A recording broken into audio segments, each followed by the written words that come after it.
ये समझाऊंगा कि कैसे आप अपने खून पसीने की कमाई को एक डाइवोर्स की सिचुएशन में बहुत हद तक बचा सकते हैं। ये वीडियो स्पेसिफिकली उन यंगस्टर्स के लिए है जो आगे जाके शादी करने वाले हैं या जिनकी रिसेंटली शादी हुई है या शादी को हुए अभी कुछ साल ही हो रहे हैं। अब इंडिया में हमारे पास प्री नप्शियल एग्रीमेंट्स जैसे ऑप्शंस नहीं होते हैं जिसमें हम शादी के पहले ही एक एग्रीमेंट के थ्रू अपने पार्टनर के साथ ये डिसाइड कर लेते हैं कि किसके हिस्से में कितने एसेट्स आएंगे और उस एग्रीमेंट के ऊपर सहमति होने के बाद ही हम शादी करते हैं। भारत में प्री नप्शियल एग्रीमेंट्स अमान्य है। तो फिर सोल्यूशन क्या है?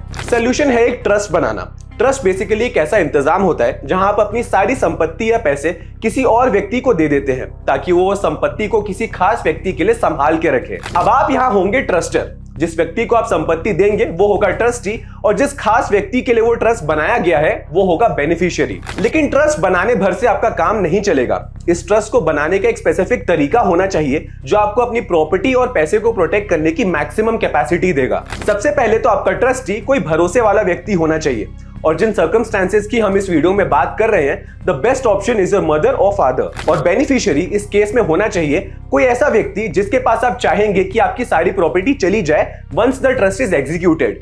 अब वो आपके भाई बहन, माता पिता या होने वाला बच्चा भी हो सकता है। लेकिन अगर कोर्ट को ऐसा लगता है कि आपने ट्रस्ट केवल एलिमनी से बचने के लिए बनाया है, तब उस केस में कोर्ट अपनी डिस्क्रिशन यूज करके आपकी ट्रस्ट प्रॉपर्टी को भी एलिमनी देने के लिए यूज कर सकता है। फिर इसका सोल्यूशन क्या है? तो सबसे पहले तो ट्रस्ट को डाइवोर्स के तुरंत पहले मत बनाइए। ये एक इंडिकेशन होता है कि आप एलिमनी से बचने के लिए ये ट्रस्ट बना रहे हैं। ट्रस्ट को शादी के पहले या शादी के शुरुआती समय में ही बना लीजिए, या अगर आपने शादी के शुरुआती दिनों में भी ट्रस्ट नहीं बनाया है तो अभी भी अपनी सेफ्टी के लिए ट्रस्ट बना लीजिए। दूसरा पॉइंट, ट्रस्ट दो टाइप के होते हैं, इर्रेवोकेबल ट्रस्ट और रेवोकेबल ट्रस्ट। रेवोकेबल ट्रस्ट को ट्रस्टर रिवोक करके अपनी प्रॉपर्टी वापस क्लेम कर सकता है, लेकिन इर्रेवोकेबल ट्रस्ट में ट्रस्ट की प्रॉपर्टी के ऊपर ट्रस्टर का इस तरह का कंट्रोल नहीं होता और आपको करना है इर्रेवोकेबल ट्रस्ट। लेकिन ऐसा क्यों?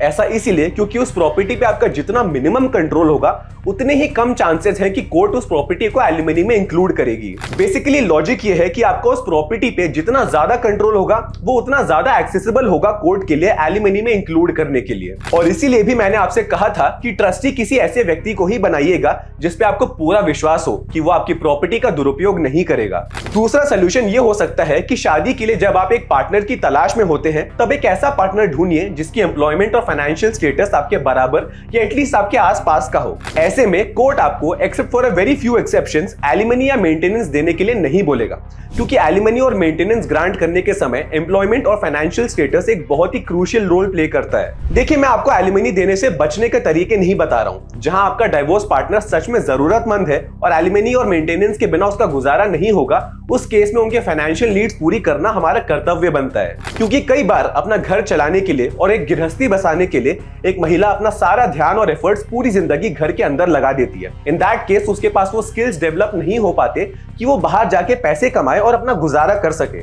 लेकिन अगर एक महिला एजुकेटेड है और कमा रही है, उस केस में एलिमनी और मेंटेनेंस की demand is not only unjustified but also illogical. और ये ट्रिक्स एंड टेक्निक्स हमें इसीलिए भी अपनाने पड़ते हैं क्योंकि फर्स्ट ऑफ ऑल ये बात जग जाहिर है कि भारतीय कानून हेवीली बायस्ड है मेल्स के अगेंस्ट। उसके ऊपर हमारे कोर्ट्स ऐसी जजमेंट्स देती हैं जैसे मर्द जाति इंसान है ही नहीं बल्कि सिर्फ एक पैसे कमाने की मशीन है। ऐसे में जब तक कानूनों में बदलाव नहीं आ जाता तब तक कुछ ना कुछ करके मर्दों को अपना बचाव करना ही होगा। एंड ऑनेस्टली ये कोई जेंडर वॉर नहीं है।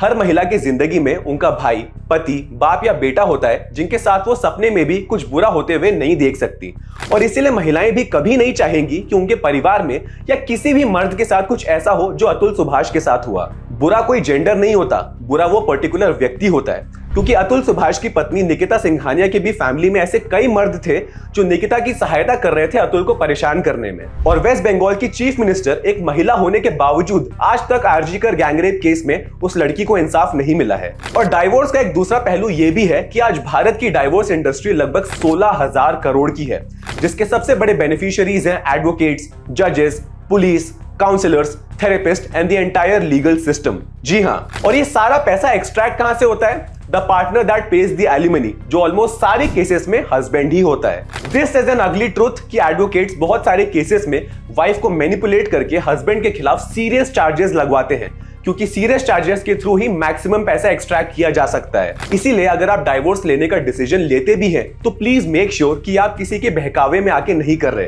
तो जब कानून, समाज और सिस्टम तीनों आपके खिलाफ हो तो अपने आप को बचाने के लिए कुछ नेसेसरी मेजर्स लेने पड़ते हैं। मॉरल ऑफ द स्टोरी ये है कि ये लड़ाई हमारी आपस में नहीं बल्कि हम सब की सिस्टम के खिलाफ है, जिसने हमारे नुकसान में अपना व्यापार बना लिया है। आज जो सिस्टम का शिकार अतुल सुभाष था, और भगवान न करे लेकिन कल इसी सिस्टम का शिकार हम में से कोई या हमारा कोई करीबी भी हो सकता है। इसलिए जरूरी हो जाता है कि हम एज अ सोसाइटी इसके खिलाफ आवाज उठाएं ताकि हमारी आने वाली पीढ़ियों को यह ना भुगतना पड़े। जय हिंद।